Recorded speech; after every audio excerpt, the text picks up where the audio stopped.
Hello guys, welcome to another video from the Frontline Fitness Department.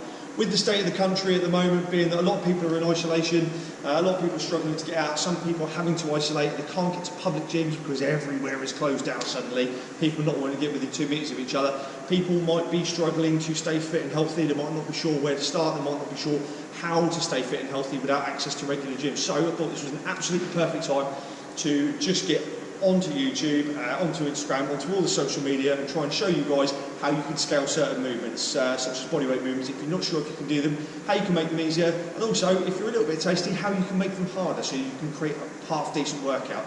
I'll be doing plenty of videos coming up with different workout ideas, different ways you can get creative to stay fit and healthy at home, depending on what your goals are. But this video is pretty much about scaling some basic movements to show you what you can do with either just your bodyweight or with some absolute minimal equipment. We're going to start off with push-in, so we can start off with a push-up. Most people know what a push-up is, but like you do. If not, I'll just show you briefly. You can keep yourself in a nice straight line, hands on the floor.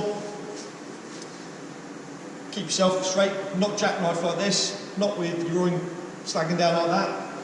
Chest up. That's pretty much about it, nice and simple. If you're struggling to do that, if you can't quite manage that, that's absolutely fine.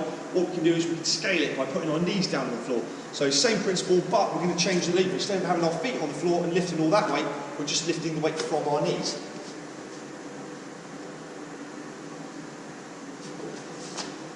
Another way to scale it if you want is you could imagine you put your sofa right here, not a plyo box. We can change the lever, so instead of going from the floor, we're going to tilt it so that we're pushing from the side of the sofa, from the front of the sofa, depending on what height you need. So hands on the sofa, make sure it's sturdy. Nice, simple, as said. If you struggle to do that, for the rep range, let's say if we're working towards muscle growth and hypertrophy, you're going to be looking at 8 to 12 reps.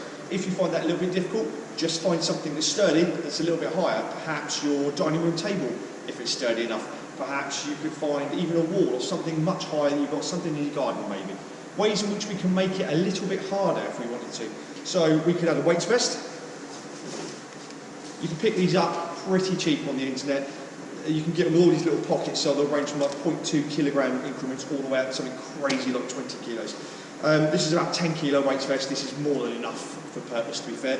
And as I said, you can take them out, so if you just want to add 2 or 3 kilos at a time and work you up, you can do that. Another thing you can get, if you want to make it harder, is a resistance band. Again, you can get tons of these from pretty much everywhere.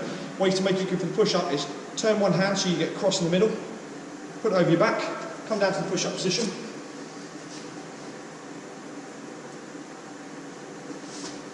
As you get to the top of the movement, the resistance band's going to get tighter, the movement's going to get harder, so it creates a little bit more of a challenge. One more way you can make a push-up a little bit harder is to change the lever the other way. So you put your feet up on your sofa. You might not want to keep your shoes on, because you might get told off for that.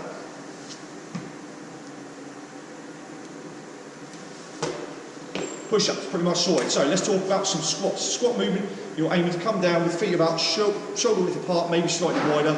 Keep your knees out, don't let them cave in. And come down to your hip crease, just comes past your knee, ideally, like that, okay? From the side view, don't allow your chest to cave in forward like this.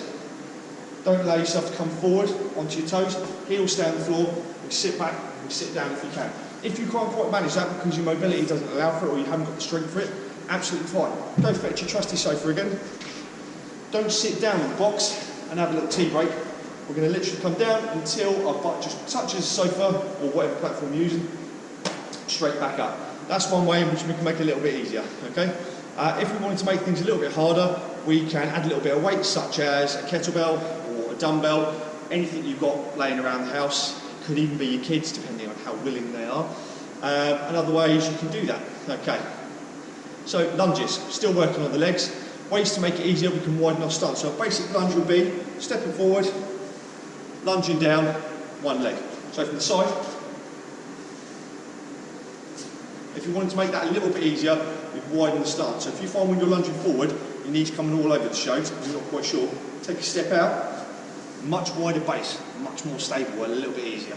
Okay? Ways in which we can make it much harder could be, again, to add weight, kettlebells, dumbbells, several tins of beans, 4 pints of milk that you've used, you've just filled up with water again. Or you could use rear foot elevated split squats. So again, get in your sofa, any raised platform, foot up on there, you can go toes on, or you can go back and forth, it pretty much doesn't matter. Squat down. And if you wanted to make that movement even harder, just add extra weight as you go. We're going to do some pull-up stuff now, so I'm just going to change the camera angle. Right, pull-ups. If you are fortunate enough to have somewhere to do pull-ups, absolutely belting.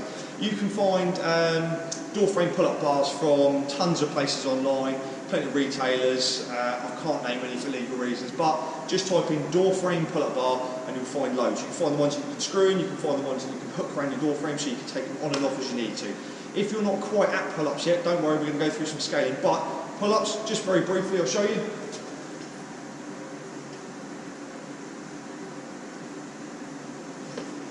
Nice and simple. If you're nearly at pull-ups, one way in which we can make it easier is to loop a resistance band around the bar, pull it down tight, put our foot inside the band,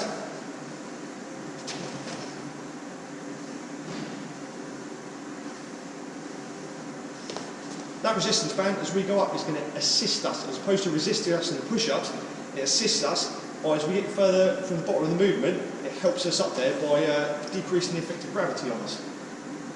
Other ways in which you can make it harder, obviously, you can add an absolute mountain of weight, but if you're not quite at the point where you can do pull-ups yet, if you still have access to a pull-up bar, see if you can get hold of a suspension trainer. All we're going to do for that, you step back, we do a row.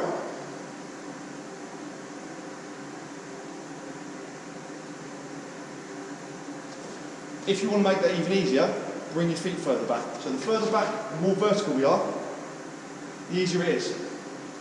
Lower down we are, harder it is.